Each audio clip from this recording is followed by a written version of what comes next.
As-tu déjà eu l'impression de perdre le contrôle pour des choses insignifiantes? Un mauvais commentaire, une mauvaise nouvelle, une attitude que tu n'attendais pas. Et soudain, la frustration, la colère ou l'anxiété s'emparent de toi, comme si ta paix intérieure dépendait de tout, sauf de toi-même.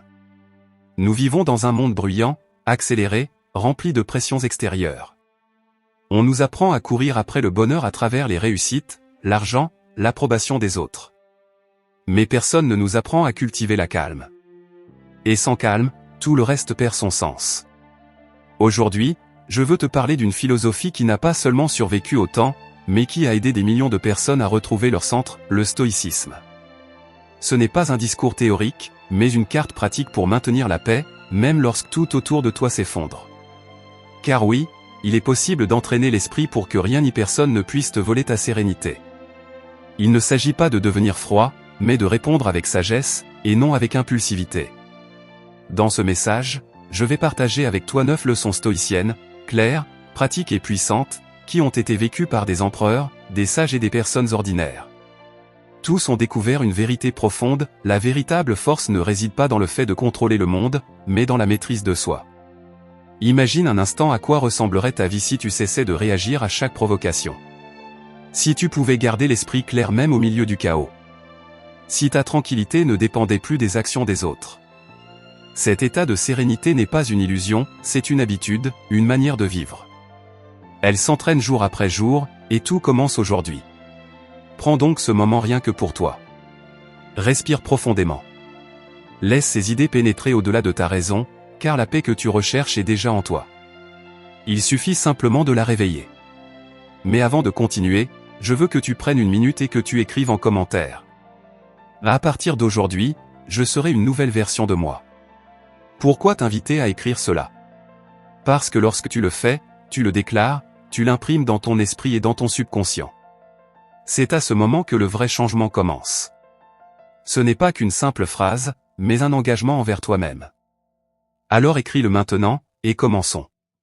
Leçon 1, accepte l'inévitable. Dans le vaste tissu de l'existence, certains fils sont tissés par nous-mêmes, tandis que d'autres sont déjà là, préexistants, immuables. Bien souvent, la source de notre angoisse, la racine de notre agitation et la raison pour laquelle nous perdons notre calme, proviennent d'une lutte vaine contre ce qui simplement est. C'est comme essayer d'empêcher le soleil de se lever avec une main tendue, ou vouloir détourner le cours d'un fleuve impétueux avec son propre corps. Peu importe nos efforts, la nature suivra son cours. Le temps avancera, et de nombreuses circonstances autour de nous échapperont à notre contrôle. Le stoïcisme nous offre ici l'une de ses leçons les plus fondamentales et libératrices, l'acceptation de l'inévitable. Il ne s'agit pas d'une invitation à la résignation passive, ni de croiser les bras en attendant que la vie nous emporte. Au contraire, c'est un acte de profonde sagesse et de véritable puissance. C'est reconnaître avec une clarté limpide qu'il existe un vaste domaine d'événements et de situations qui échappent à notre influence. Et lorsque nous comprenons et acceptons cette vérité, nous libérons une immense quantité d'énergie mentale et émotionnelle qui, auparavant, se perdait dans la frustration, le ressentiment et l'anxiété incessante. Pensons un instant à toutes les fois où nous nous sommes accrochés au désir que les choses soient différentes. Nous avons souhaité que les embouteillages disparaissent comme par magie sur le chemin du travail. Que la météo soit toujours parfaite pour nos projets. Que les personnes autour de nous se comportent exactement comme nous l'attendons. Que le passé, avec ses décisions et ses conséquences, puisse être réécrit.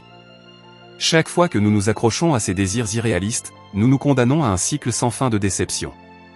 La résistance à ce qui est constitue la graine du trouble intérieur. Imagine un marin en haute mer. Il ne peut pas contrôler le vent, ni les vagues, ni l'apparition d'une tempête. Cependant, un marin sage ne se désespère pas et ne lutte pas contre la nature. À la place, il ajuste ses voiles, change de cap si nécessaire et se prépare à affronter la tempête. Sa paix ne dépend pas de la tranquillité de la mer, mais de sa capacité à la naviguer en acceptant ses conditions. De la même manière, nous devons apprendre à naviguer dans la vie en ajustant nos voiles mentales et émotionnelles au vent que nous ne pouvons pas contrôler. L'acceptation nous libère du joug des attentes irréalistes. Elle nous permet de distinguer entre ce qui est et ce que nous aimerions qu'il soit. Et dans ce simple acte de discernement, nous trouvons une paix profonde.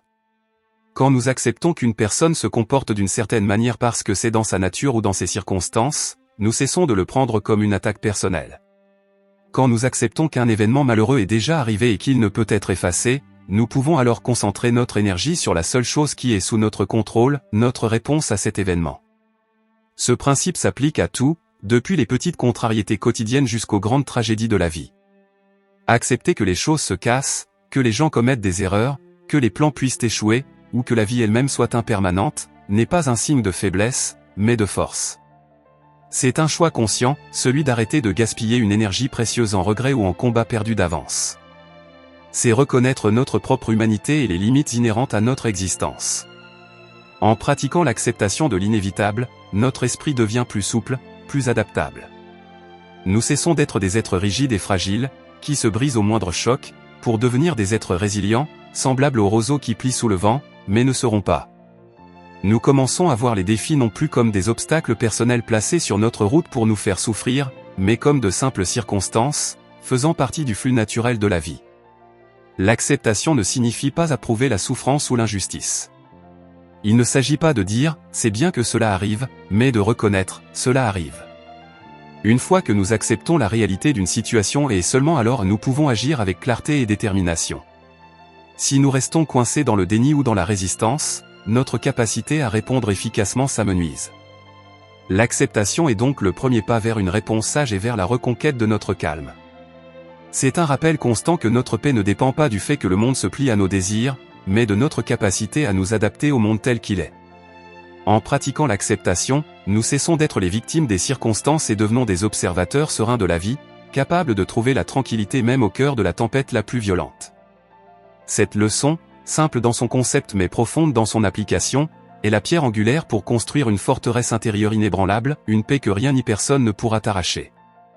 Accueille l'inévitable, et tu découvriras une liberté et une sérénité que tu n'aurais jamais cru possible. Leçon 2, définis ton cercle de contrôle. Imagine ta vie comme un vaste jardin. Dans ce jardin, il existe une petite parcelle qui est entièrement à toi. Là, tu peux semer les graines que tu choisis, les arroser avec soin, élaguer les branches mortes et nourrir la terre avec attention. Les fruits que tu récolteras de cette parcelle seront directement le résultat de tes efforts. Cependant, au-delà de cette parcelle s'étend un immense paysage sur lequel tu n'as aucun pouvoir. Le soleil qui réchauffe ton jardin, la pluie qui l'arrose, le vent qui souffle, et même les parasites qui peuvent tenter de l'attaquer. Essayer de contrôler ces éléments extérieurs serait une tâche inutile, épuisante et, en fin de compte, une source constante de frustration. Cette analogie illustre l'une des distinctions les plus essentielles de la philosophie stoïcienne, la dichotomie du contrôle. Les stoïciens nous ont enseigné qu'une grande partie de notre anxiété et de notre perte de sérénité vient de notre incapacité à distinguer ce qui dépend réellement de nous de ce qui ne dépend pas de nous. Plus encore, elle vient de notre tendance à investir notre énergie et nos inquiétudes dans ce qui se trouve en dehors de notre sphère d'influence. Notre cercle de contrôle est en réalité étonnamment petit, mais il est infiniment puissant. Il comprend nos propres actions, nos décisions, nos attitudes, nos jugements et nos réponses face aux événements extérieurs. Nous pouvons choisir la manière dont nous pensons à une situation, comment nous réagissons à une provocation, comment nous consacrons notre temps et notre énergie, et quelles sont les valeurs qui nous guident. C'est notre domaine, notre royaume, et sur lui nous avons une souveraineté absolue. En dehors de ce cercle de contrôle s'étend un vaste univers de choses, les opinions des autres, le climat, le passé, l'avenir, la santé de nos proches, les décisions des gouvernements, l'économie mondiale, le résultat d'un match sportif, l'attitude d'un collègue, et même la durée de notre propre vie. Toutes ces choses, aussi importantes soient-elles et aussi profondément qu'elles nous affectent, échappent fondamentalement à notre pouvoir direct. Pense au temps et à l'énergie mentale que nous gaspillons à nous inquiéter pour ce qui ne dépend pas de nous. Nous nous tourmentons à propos d'erreurs passées que nous ne pouvons plus effacer, nous angoissons face à un futur incertain qui n'est pas encore arrivé, nous nous irritons du comportement d'autrui ou nous nous préoccupons excessivement de ce que les autres peuvent penser de nous. Chacun de ces pensées est une goutte d'énergie versée dans un puissant fond, incapable de produire un changement positif. Cela ne génère qu'épuisement et anxiété. La pratique stoïcienne consistant à définir et respecter notre cercle de contrôle est profondément libératrice. Lorsque nous dirigeons notre attention et nos efforts uniquement vers ce que nous pouvons réellement influencer, nous devenons incroyablement puissants. Nous cessons d'être emportés par les courants extérieurs et nous devenons le capitaine de notre propre navire. Si un commentaire blessant nous atteint, au lieu de tenter de changer la personne qui l'a prononcé, chose hors de notre contrôle, nous pouvons nous concentrer sur notre interprétation de ce commentaire et sur notre réponse, ce qui dépend de nous. Si les embouteillages sont insupportables, nous ne pouvons pas les éliminer. Mais nous pouvons choisir notre attitude face à eux, écouter un podcast, pratiquer la patience. Voilà ce qui est entre nos mains. Ce principe nous invite à une profonde autoconscience. Il nous pousse à nous interroger sans cesse, est-ce sous mon contrôle ou non? Si la réponse est non, le conseil stoïcien est clair, laisse tomber, abandonne cette préoccupation, détourne ton énergie vers ce que tu peux contrôler. Se détacher activement de ce qui ne dépend pas de nous n'est pas de l'apathie. C'est une stratégie intelligente pour préserver notre paix intérieure. En concentrant nos efforts sur ce qui est en notre pouvoir, nous retrouvons notre liberté d'action et nous comprenons que, même si nous ne pouvons pas dicter les événements extérieurs, nous pouvons choisir comment nous leur permettons de nous affecter. Cette distinction est la base d'une sérénité inébranlable. Elle nous libère de l'angoisse de l'inconnu et nous permet de bâtir une forteresse intérieure, imperméable aux tempêtes du monde extérieur. L'application de cette dichotomie du contrôle n'est pas un événement unique, mais une pratique quotidienne. Elle exige une vigilance constante de nos pensées et de nos réactions. Chaque fois que tu sens que ta tranquillité t'abandonne, arrête-toi et demande-toi, suis-je en train d'essayer de contrôler quelque chose qui ne dépend pas de moi? Si la réponse est oui, respire profondément et redirige ton attention. Concentre ton esprit sur ton attitude, ton effort, tes vertus. Pense à un athlète, il ne peut pas contrôler les capacités de ses adversaires, ni les décisions de l'arbitre, ni les conditions météorologiques le jour du match. Mais il peut contrôler son entraînement, sa discipline, son état d'esprit, son effort à chaque instant du jeu. L'athlète qui se concentre sur ce qu'il peut contrôler, et non sur ce qui lui échappe, est celui qui maximise son potentiel et trouve de la satisfaction au-delà du résultat final. Dans notre vie quotidienne, cette sagesse se traduit par une plus grande résilience. Lorsque nous savons que nous avons fait tout ce qui était en notre pouvoir, que nous avons agi avec vertu et fourni le meilleur de nos efforts dans notre sphère de contrôle, nous pouvons accepter n'importe quel résultat avec une calme dignité. L'inquiétude se dissout dès lors que nous reconnaissons que nous avons rempli notre part. Il n'y a pas de place pour le regret si nous avons agi du mieux possible, en fonction de nos capacités. En résumé, définir ton cercle de contrôle est la carte qui te guide vers la liberté. Elle t'allège du poids de l'incontrôlable et t'offre la force d'être l'architecte de ta propre paix intérieure. En intégrant cette leçon, tu comprendras que ta sérénité ne dépend pas du fait que le monde corresponde à tes attentes, mais de ta capacité à diriger ton énergie là où elle compte vraiment, dans tes propres actions et dans ton esprit. C'est l'essence d'une vie stoïcienne, une vie vécue avec intention, maîtrise de soi et, surtout, une paix durable. Leçon 3 ou le pouvoir du présent. Notre esprit est une incroyable machine à voyager dans le temps, capable de plonger dans les souvenirs les plus lointains et de se projeter vers des futurs imaginés. Pourtant, cette même faculté peut devenir une source de profonde inquiétude, et l'une des principales raisons pour lesquelles nous perdons notre calme. Souvent, nous restons prisonniers d'un cycle de regrets liés au passé, revivant sans cesse des conversations, des décisions ou des événements que nous ne pouvons plus changer. D'autres fois, nous nous précipitons vers l'avenir, anticipant des problèmes, construisant des scénarios d'angoisse autour de ce qui pourrait mal tourner, ou attendant une forme de bonheur qui ne viendra que si quelque chose se produit. Dans ce va-et-vient constant entre ce qui n'est plus et ce qui n'est pas encore, nous perdons le seul moment qui existe réellement, l'instant présent. Le stoïcisme nous invite à redécouvrir l'immense et souvent sous-estimé pouvoir du présent. Les philosophes stoïciens ont compris que le passé n'est qu'une collection de souvenirs et de leçons, mais qu'il n'a plus de réalité. Le futur, lui, est une construction de notre imagination, il est rempli de possibilités, mais aussi d'incertitudes, et il n'est pas encore advenu.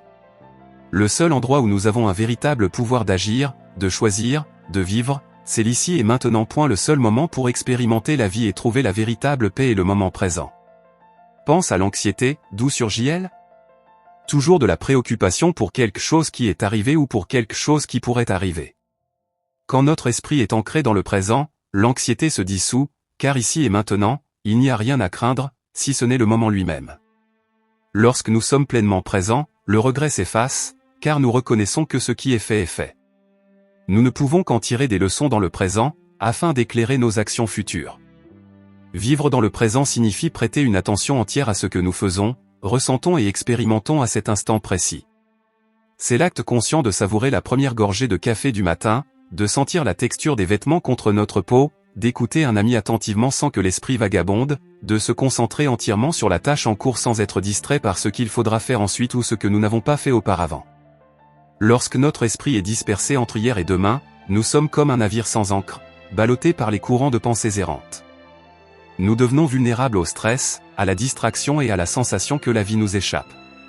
Cependant, quand nous ancrons fermement notre conscience dans l'ici et maintenant, nous découvrons un oasis de calme. Le présent devient un refuge, un espace où le chaos extérieur ne peut pénétrer que si nous lui en donnons la permission. Les stoïciens ne négligeaient pas l'importance de planifier l'avenir ou d'apprendre du passé, mais ils le faisaient depuis le présent. Ils préparaient leurs actions futures dans l'instant, prenant des décisions éclairées par les leçons du passé, mais sans se laisser habiter par l'anxiété de ce qui allait venir ni par la rumination de ce qui était déjà révolu. Pour eux, le moment présent était la seule véritable propriété que nous possédions, et la qualité de notre vie dépendait de la manière dont nous choisissions de l'habiter. Comment cultiver ce pouvoir du présent? Cela commence par l'attention consciente. Quand tu te sens préoccupé par quelque chose qui s'est déjà produit ou qui pourrait arriver, arrête-toi. Respire profondément. Sens l'air entrer et sortir de tes poumons. Remarque les sons qui t'entourent, les sensations dans ton corps. Permets-toi de revenir à cet instant. Il ne s'agit pas de nier tes soucis, mais de rediriger ton énergie. Reconnais l'inquiétude, puis choisis de ramener ton esprit vers ce qui est tangible, ici et maintenant. Cette pratique n'est pas toujours facile dans un monde rempli de stimulation et de distraction. Mais chaque fois que nous essayons, nous renforçons le muscle de notre attention. Nous devenons plus conscients lorsque notre esprit commence à s'égarer et plus capable de le ramener au présent. Cela a un impact profond sur notre capacité à garder le calme.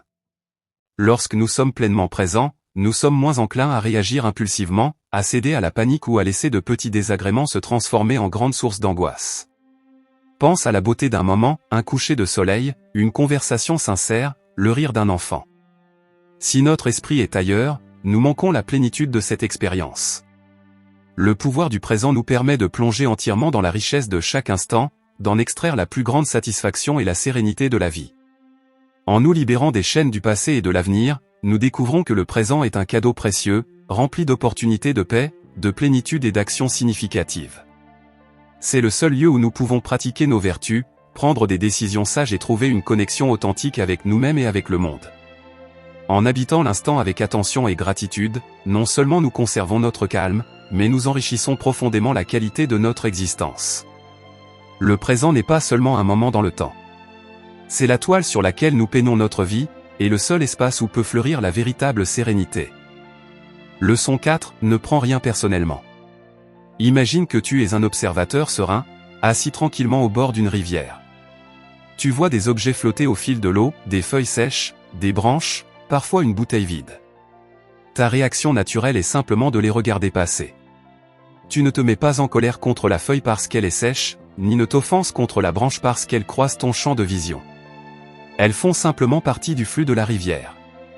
Pourtant, lorsqu'il s'agit des interactions humaines, notre tendance naturelle est souvent d'interpréter les actions et paroles des autres comme quelque chose de personnel. Comme si chaque commentaire, chaque geste, chaque oubli était directement une attaque ou une déclaration sur notre valeur. Et c'est là que, trop souvent, nous perdons notre calme et notre sérénité. Le stoïcisme nous offre une perspective profondément libératrice, la majorité des choses qui se produisent autour de nous, et particulièrement les actions et réactions des autres, n'ont rien à voir avec nous. Le comportement d'autrui, ses paroles, ses humeurs, sont généralement le reflet de son propre monde intérieur, de ses blessures, de ses perspectives, de ses inquiétudes, de ses peurs ou de ses joies. Elles sont comme ces feuilles et branches qui flottent dans la rivière de leur propre vie. Quand quelqu'un nous critique, nous ignore, nous traite de manière injuste, ou simplement traverse une mauvaise journée et la projette sur nous, notre première réaction est souvent émotionnelle. Mais en réalité, cette réaction ne nous est pas destinée. Quand une personne lutte avec ses problèmes personnels, son stress au travail ou ses insécurités, il est probable qu'elle réagisse de façon irritable ou désobligeante. Pourtant, cette réaction n'est pas dirigée contre nous en tant qu'individus, c'est une manifestation de son propre malaise intérieur. Prendre cela personnellement reviendrait à s'en vouloir parce qu'il pleut un jour ensoleillé. C'est une connexion qui n'existe tout simplement pas. Ce principe ne signifie pas que nous devons tolérer les mauvais traitements ou permettre aux autres de nous manquer de respect. L'assertivité et la mise en place de limites saines sont essentielles et sous notre contrôle. mais cela signifie que nous ne devons pas permettre aux actions des autres de dicter notre état émotionnel interne. Notre paix ne devrait pas être une marionnette agitée par les fils du comportement d'autrui. En dépersonnalisant les événements extérieurs, nous devenons incroyablement résistants à la colère, à la douleur et à la frustration qui, autrement, nous consumeraient. Nous réalisons que notre paix intérieure ne dépend pas de l'approbation des autres, ni de leur humeur ou de leur conduite. Elle dépend de notre propre choix, celui de la manière dont nous décidons d'interpréter et de répondre à ce qui se passe. Cette leçon est fondamentale pour cultiver l'imperturbabilité. Si quelqu'un t'insulte et que tu prends cet affront personnellement, tu t'accordes toi-même la permission de souffrir. Mais si tu vois cette insulte comme une manifestation du malheur ou de l'ignorance de l'autre, alors il perd tout pouvoir sur toi. C'est comme si l'on te lançait de la boue. Si tu ne le prends pas personnellement, la boue tombe simplement au sol sans te tacher. Si tu le prends personnellement, tu la ramasses et tu te l'étales sur toi-même. Ne rien prendre personnellement demande une profonde conscience de soi et un détachement de notre ego. L'ego cherche souvent à se sentir important, même si cette importance prend la forme de devenir la cible d'une offense. Le stoïcisme nous invite à transcender ce besoin, à voir les choses objectivement, telles qu'elles sont, sans le filtre déformant de notre perception égocentrique. C'est un exercice continu. Il y aura des moments où tu ressentiras encore le pincement d'une parole ou d'un geste. Mais dans ces moments, arrête-toi, respire et rappelle-toi, cela n'a rien à voir avec moi. C'est le reflet de l'autre, pas de moi. En intégrant cette vérité, tu te donnes le pouvoir de choisir une réponse guidée par la raison et la sérénité, plutôt qu'une réaction automatique et émotionnelle. Cette leçon nous libère du poids des attentes et de la constante recherche d'approbation. En ne prenant rien personnellement, tu te libères du besoin de justifier chacune de tes actions, de te défendre contre chaque critique ou de t'inquiéter de chaque opinion. Tu deviens un phare de stabilité, inébranlable face aux fluctuations du comportement humain. Ta paix devient tienne, et exclusivement tienne, et n'est plus à la merci de ce que les autres disent ou font. C'est un pas gigantesque vers une sérénité profonde et une liberté inébranlable dans ta vie. Leçon 5, maîtrise tes émotions. Les émotions sont la couleur et la texture de l'expérience humaine. Elles sont la joie qui nous élève, la tristesse qui nous aide à traverser la perte, la surprise qui brise la monotonie. Elles constituent une part inhérente et indispensable de ce que signifie être vivant. Cependant, le stoïcisme nous enseigne une vérité cruciale, bien que les émotions fassent partie de nous, nous n'avons pas à en être esclaves.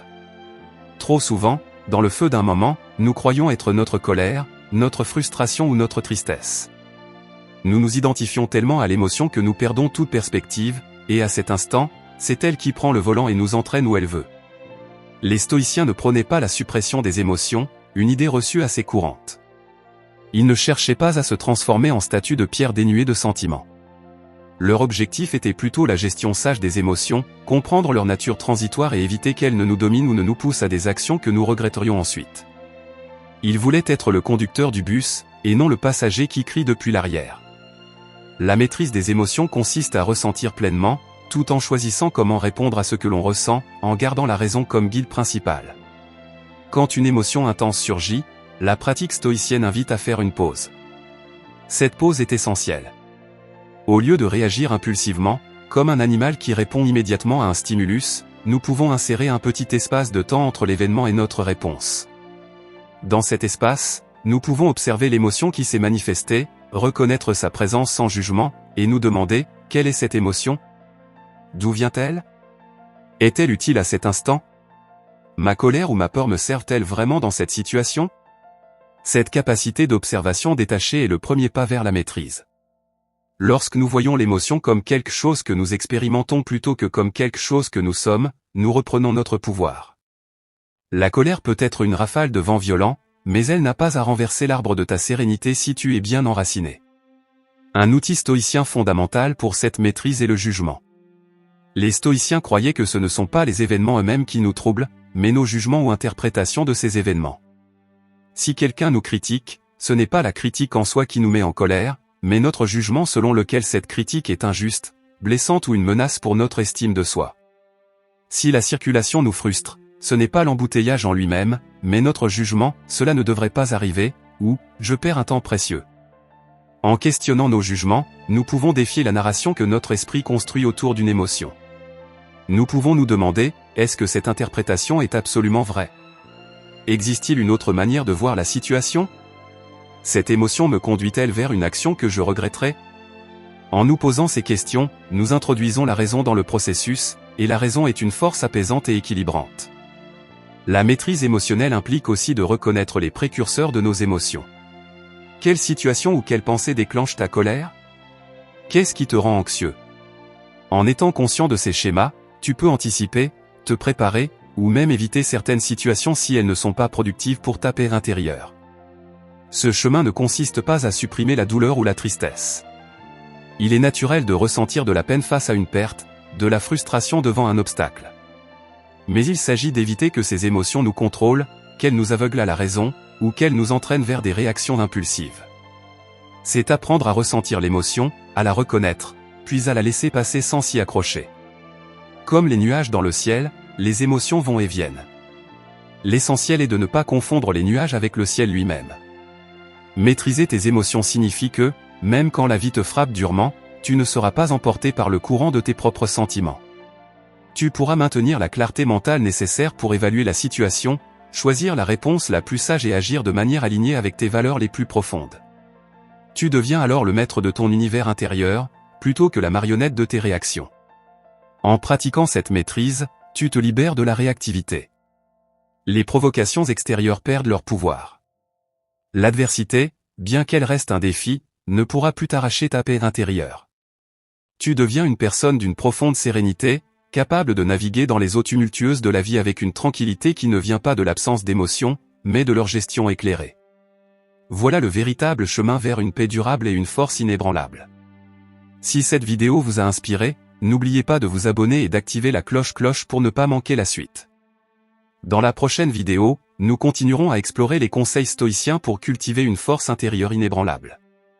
Restez à l'écoute, la sagesse ne fait que commencer.